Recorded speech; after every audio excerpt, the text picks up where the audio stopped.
Bismillahirrahmanirrahim, salam et bienvenue dans cette nouvelle séquence vidéo de contenu. Aujourd'hui, nous allons introduire le cours d'écotoxicologie en définissant ce qu'est un polluant, d'où il vient, comment il se compose dans l'environnement.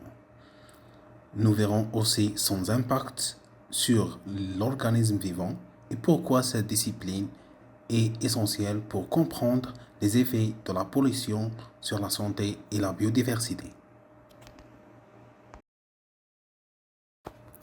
Nous allons avancer petit à petit pour comprendre ce qu'est un polluant. Un polluant est une substance étrangère ou en excès dans l'environnement qui peut provoquer des effets nocifs sur les êtres vivants. Tout comme la matière est constituée d'atomes, l'environnement peut être altéré par la présence d'un polluant, qu'il soit chimique, biologique ou physique. Il existe plusieurs types de polluants classés selon leur nature ou leur origine. Parmi la plus connue, on retrouve les métaux lourds comme le plomb, les pesticides comme le DDT et encore les hydrocarbures issus du pétrole. Chaque polluant a des caractéristiques précises, sa toxicité, sa dose de seuil et sa capacité à s'accumuler dans les organismes vivants. Ce chapitre vous permettra donc de comprendre les différents types de polluants, leur comportement dans les milieux naturels et leur impact sur l'environnement et la santé. La substance toxique est un composé chimique ou biologique qui, même en petite quantité, peut provoquer des effets nocifs sur les organismes vivants.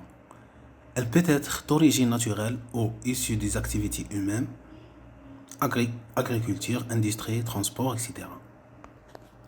Ces substances se différencient par leur structure chimique, leur concentration, leur mode d'action et leur niveau de toxicité. Comme les atomes qui comportent la matière, les substances toxiques peuvent être simples ou complexes. On distingue plusieurs types de substances toxiques dans notre environnement.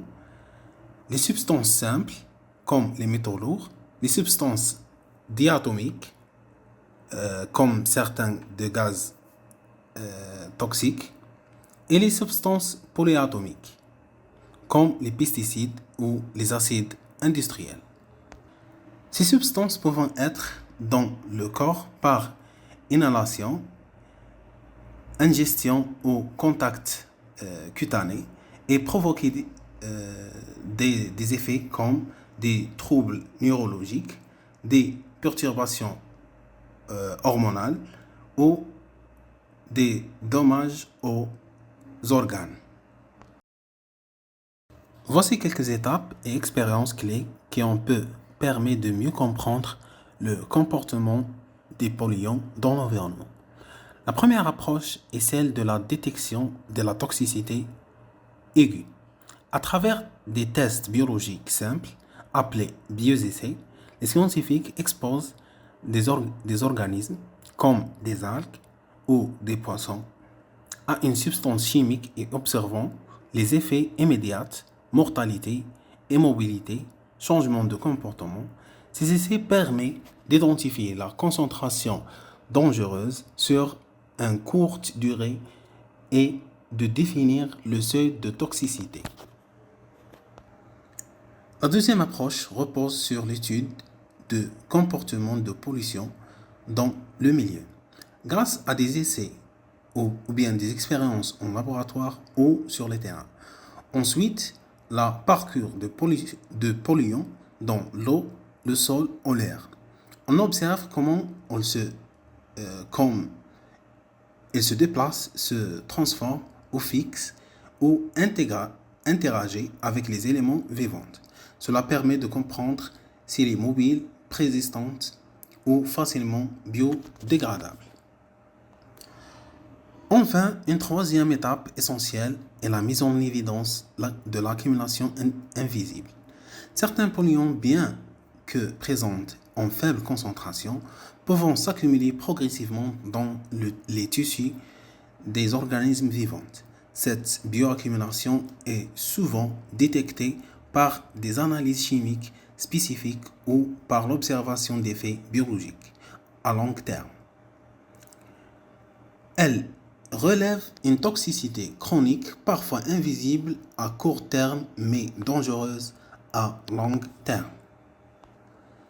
Ces trois approches combinées constituent la base des méthodes modernes d'évaluation écotoxicologique.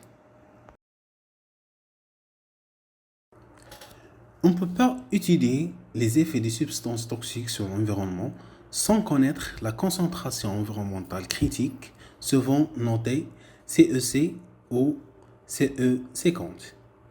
Ces valeurs de référence fondamentales en écotoxicologie qui indiquent la quantité minimale de la pollution dans un milieu, soit l'air, eau ou bien sol, à partir de laquelle des effets toxiques sont observés sur un organisme. Par exemple, le CE50, la concentration efficace à 50%, représente la concentration d'un polluant provoquant un effet mesurable sur 50% d'une population testée, comme une perte de mobilité ou un arrêt de croissance. Cette valeur permet de relire la quantité de polluants présentés dans l'environnement à ses effets biologiques et de fixer des seuils de sécurité pour éviter tout risque pour la santé humaine ou pour l'écosystème. La CE50 permet en écotoxicologie de faire le lien entre une exposition environnementale et un effet toxique mesurable. Merci pour votre aimable attention et au revoir. En espérant de revoir dans d'autres vidéos. Salam.